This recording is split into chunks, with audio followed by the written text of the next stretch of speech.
What if I told you that in the 1400s there was an empire in Africa bigger than all of Western Europe combined? An empire that controlled the gold and salt trade of the entire known world. That had a university city with over 25,000 students at a time when most of Europe was still living in darkness. An empire so powerful that its emperor once made a pilgrimage to Mecca and carried so much gold with him that he single-handedly crashed the Egyptian economy for 12 years. You've never heard of it. Nobody told you about it. It was wiped from history books, its cities reduced to dust, its libraries burned to ash, but it existed, the Songhai Empire, the greatest empire Africa ever produced. And this is its story.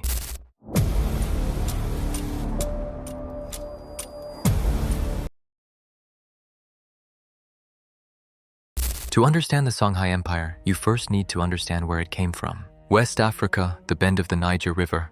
A region that most people, when they picture it, imagine as remote, disconnected, peripheral to world history. That picture is completely wrong.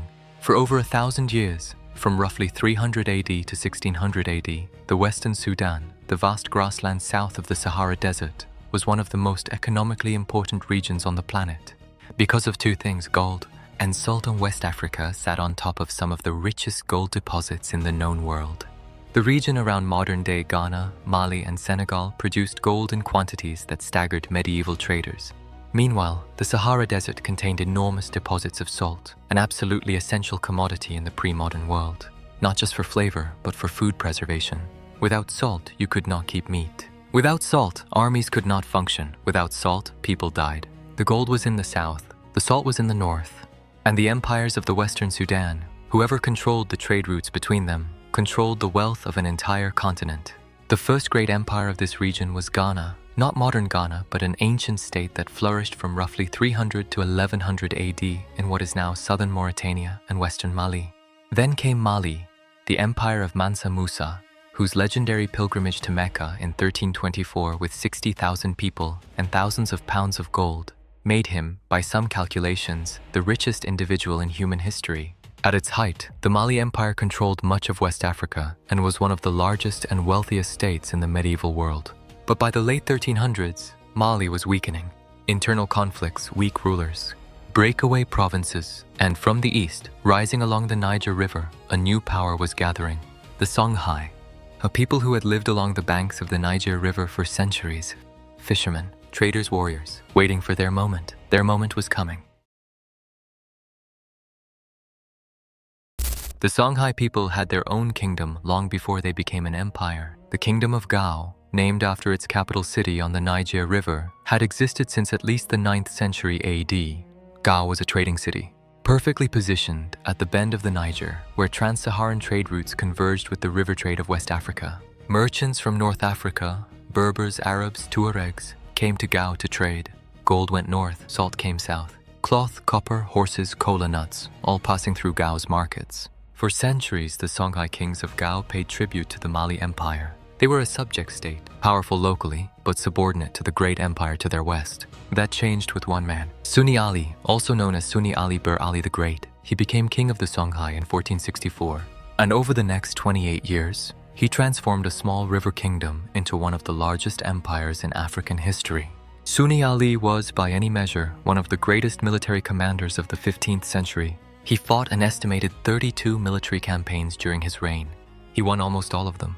His strategy was brilliant. He combined a powerful river fleet on the Niger with a devastating cavalry army on land. The river fleet could move troops faster than any enemy could respond. The cavalry could strike in any direction. In 1468, he captured Timbuktu, the greatest city in West Africa, a center of trade, scholarship, and Islamic learning that had been under Tuareg control. In 1473, he captured Djenné, another great trading city on the Niger, which had resisted siege for 7 years before finally falling.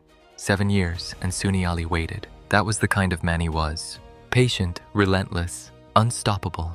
By the time of his death in 1492, the same year Christopher Columbus reached the Americas, Sunni Ali had built the largest empire West Africa had ever seen, stretching from the Atlantic coast almost to modern-day Nigeria, controlling the entire middle Niger River Valley, commanding the gold and salt trade of an entire continent. But Sunni Ali was gone.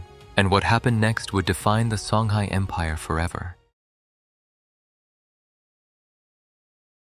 When Sunni Ali died in 1492, his son took the throne. He lasted 2 years. In 1493, a general named Muhammad Ture overthrew him and declared himself emperor. He took the title Askia Muhammad, later known to history as Askia the Great. If Sunni Ali was the man who built the Songhai Empire with a sword, Askia Muhammad was the man who built it with a pen. Askia was deeply, genuinely devout, a committed Muslim who believed that an Islamic state should be governed by Islamic law, Islamic scholarship, and Islamic principles. In 1496, just 3 years after taking power, he made his own pilgrimage to Mecca. He traveled with an enormous entourage. Historians estimate around 500 cavalry and 1,000 infantry as escort, plus hundreds of scholars, merchants, and advisors. He carried an estimated 300,000 gold pieces. In Mecca, he met with the leading Islamic scholars of the age. He discussed governance, law, and theology. He came home with a renewed sense of purpose. He was going to build something the world had never seen in sub-Saharan Africa, an Islamic empire built on scholarship, law, and knowledge. And at the center of this vision was one city, Timbuktu. Today, when people say from here to Timbuktu, they mean somewhere impossibly remote, unreachably distant.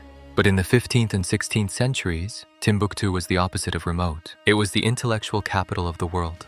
Under Askia's patronage, Timbuktu's universities, particularly the Sankore Mosque and University, became one of the greatest centers of learning in the medieval world. At its peak, Sankore had an enrollment of approximately 25,000 students. To put that in context, Oxford University, founded around 1096 AD, had roughly 1,500 students at the same period. Timbuktu had 25,000. The subjects taught at Sankore included theology, law, history, mathematics, astronomy, medicine, and literature. Scholars came from across the Islamic world, from Egypt, from North Africa, from the Middle East, to study and teach in Timbuktu. The city had an estimated 180 Quranic schools and over 25,000 students at any given time. And the books. At its peak, Timbuktu's private libraries held between 400,000 and 700,000 manuscripts. Handwritten books on every subject imaginable. Science, philosophy, mathematics, astronomy, medicine, poetry. Many of these manuscripts still exist. Scholars are still translating and studying them today. They represent one of the greatest collections of pre-modern African intellectual achievement ever assembled. This was Timbuktu under Songhai, not a remote desert outpost, one of the most important intellectual cities in the world. Under Askia Muhammad, the Songhai Empire reached its absolute peak. By the early 16th century, it covered approximately 1.4 million square kilometers. That is larger than Western Europe. It contained a population of historians estimated between 10 and 20 million people. It controlled the most important trade routes in the medieval world. And it was extraordinarily wealthy, the gold trade. The Songhai Empire sat directly above the goldfields of the Bambouk and Bura regions, areas that produced more gold than anywhere else in the known world during the medieval period. Historians estimate that at its peak, West Africa produced roughly half of the entire world's gold supply. Half, all of it passing through Songhai-controlled territory, all of it taxed, all of it generating revenue for the empire. The salt trade was equally important. The great salt mines of Takaza, deep in the Sahara, were controlled by the Songhai. Salt was literally traded weight for weight against gold in some markets. The administrative system Askia built was ahead of its time. He divided the empire into provinces, each governed by an appointed official answerable to the emperor. He standardized weights and measures across the empire, essential for trade. He established a professional army, not just a tribal levy, but a trained, paid, standing military force. He created a system of courts applying Islamic law across the empire with trained judges, qadis, appointed to administer justice. He built an empire that functioned, that had institutions, that could survive beyond any individual ruler, or so it seemed. Because Askia Muhammad ruled for 36 years, and in 1528, at the age of approximately 80, blind and frail, his own sons overthrew him. They deposed him, exiled him to an island in the Niger River. The man who had built the greatest empire in West African history ended his reign alone on an island, removed from power by his own children. He was eventually allowed to return to Gao, where he died in 1538. But the damage was done, because after Askia, the empire that had seemed so permanent, so powerful, so indestructible, began to crack.